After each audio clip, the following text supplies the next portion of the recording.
موجۂ گل سے چراغاں ہے گزر گاہ خیال، موجۂ گل سے چراغاں ہے گزر گاہ خیال، ہے تصور میں سے بس جلوہ نما موج شراب۔ السلام علیکم ناظرین، تو آج پھر ہوا وقت کہ ہو بال کشا موج شراب، زیبت میں کو دل و دست شنا موج شراب۔ اس غزل کا اگلا شعر بلکہ اس کے اگلے شعر کا وقت ہوا چاہتا، تو اس کی ویڈیو لے کر آپ کی خدمت میں حاضر ہو رہا ہوں اور بلا کسی تاخیر کے ویڈیو شروع کرتا ہوں۔ یہ بہت پیارا شعر ہے۔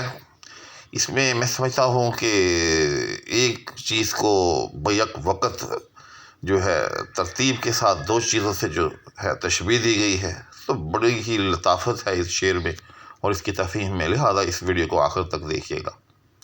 اور اگر کوئی صاحب ایسے ہوں کہ جنہوں نے ابھی تک چینل کو سبسکرائب نہیں کیا تو کائنڈلی وہ چینل کو سبسکرائب بھی کر دیجیے گا، پیشگی شکریہ۔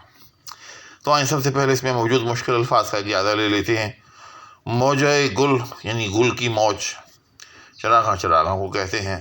گزر گاہ خیال یعنی خیال کی گزرگاہ، یعنی ایسی جگہ جہاں سے خیال جو ہے وہ گزر رہا ہو۔ اس کے بعد دوسرا مصرع ہے تصور میں، تصور خیال، زبس۔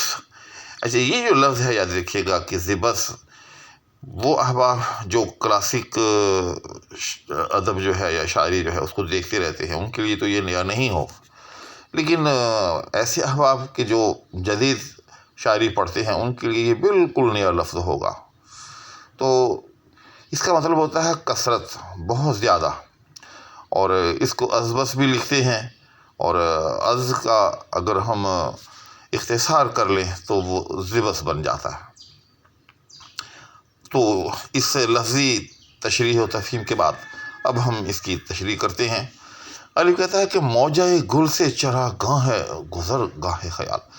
تو یہ موجۂ گل یعنی گل کی موج، تو یہاں پھولوں کا جو تذکرہ ہے، دراصل غالب نے وہ موج شراب جو ہے اسی کو موجۂ گل کہا ہے، اور موج شراب کو موجۂ گل اس لیے کہا ہے کہ اچھی شراب وہ شمار ہوتی ہے جو سرخ رنگ کی ہو۔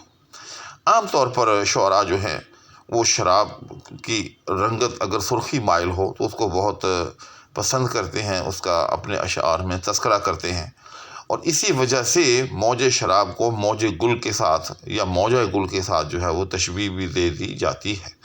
تو غالب کہتا ہے کہ موجۂ گل سے چراغاں ہے گزر گاہ خیال، کہ میری جو خیال کی گزرگاہ ہے، یعنی میرا دل دماغ، چونکہ خیال جو ہے وہ دل اور دماغ میں سے ہی گزرتا ہے، تو ہم اس کو دل دماغ کہہ سکتے ہیں، ہم اس کو دنیائے دل و دماغ بھی کہہ سکتے ہیں۔ گزر گاہ خیال یا دنیائے دل و دماغ ایک ہی بات ہے۔ تو سمجھنے کے لیے کہ میری دنیائے دل و دماغ جو ہے، جو میری گزر گاہ خیال جو ہے، اس میں چراغاں ہے۔ چراغاں کس سے ہے؟ موجۂ گل سے ہے۔ تو دیکھیں کہ موجۂ گل یعنی شراب سے ہے، چراغاں یہ روشنی ہو رہی ہے۔ اچھا، یہاں سے پھر یعنی جیسے میں نے شروع میں عرض کیا کہ ایک تشبیہ کے بعد دوسری تشبیہ، یعنی پہلے تشبیہ دی موج شراب کو موجۂ گل سے، ٹھیک، اس کے بعد پھر موجۂ گل یا موج گل جو ہے وہ سرخ رنگ کی ہے، اور عام طور پر روشنی جو ہے وہ بھی اس سرخ رنگ کی شمار ہوتی ہے۔ اگرچہ روشنی کے مختلف رنگ ہیں، 7 رنگ بتائے جاتے ہیں، لیکن عام طور پر اگر ہم دور سے کہیں روشنی دیکھیں تو وہ یوں سمجھیں کہ سرخی مائل ہی دکھائی دیتی ہے۔ تو غالب کہتا ہے کہ وہ پھول جو ہیں، یعنی جو بیسیکلی شراب ہے، شراب کے جام ہیں، آپ کو شراب کے جام کے ساتھ تشبیہ دے رہے کہ وہ جو شراب کے جام ہیں جو سرخ رنگ کی شراب پر محمول ہیں، ان کی وجہ سے ہر طرف میری گزرگاہ خیال کے اندر روشنی ہی روشنی ہے، چراغاں غالب ہے، یعنی میری گزرگاہ خیال میرے یا دل دماغ کے اندر شراب کے خیال کی وجہ سے یا جام ہائے مائے کی وجہ سے ایک چراغاں کا سا سما ہے۔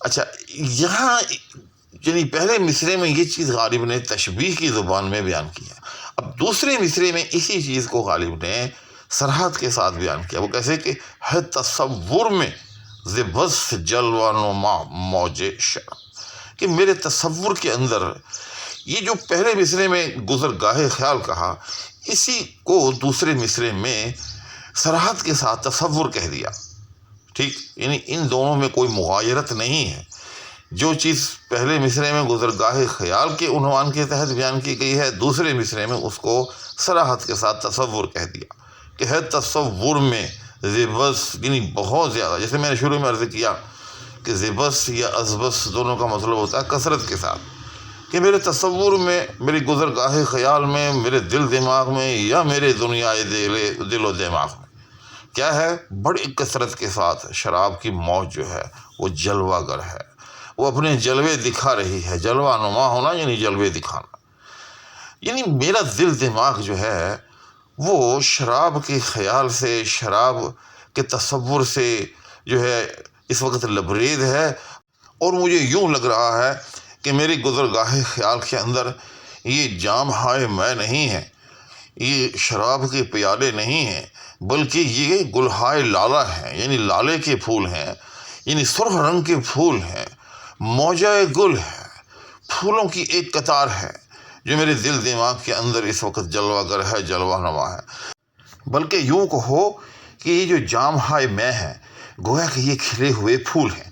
آپ ذرا تصور کریں نا، سملیرٹی دیکھیں کہ اگر کوئی شراب کا پیالہ ہو اور اس کے اندر سرخ رنگ کی شراب ہو اور وہ چمک رہی ہو، اور اس کے مقابل میں ایک گلاب کا پھول کھلا ہوا ہو، تو دونوں میں بڑی سملیرٹی ہوتی ہے، بڑی مشابہت ہوتی ہے، کیونکہ دونوں ہی ایک طرح سے کھلے کھلے سے، یعنی کھلے کھلے سے ایک پیالے کی طرح ہوتے ہیں.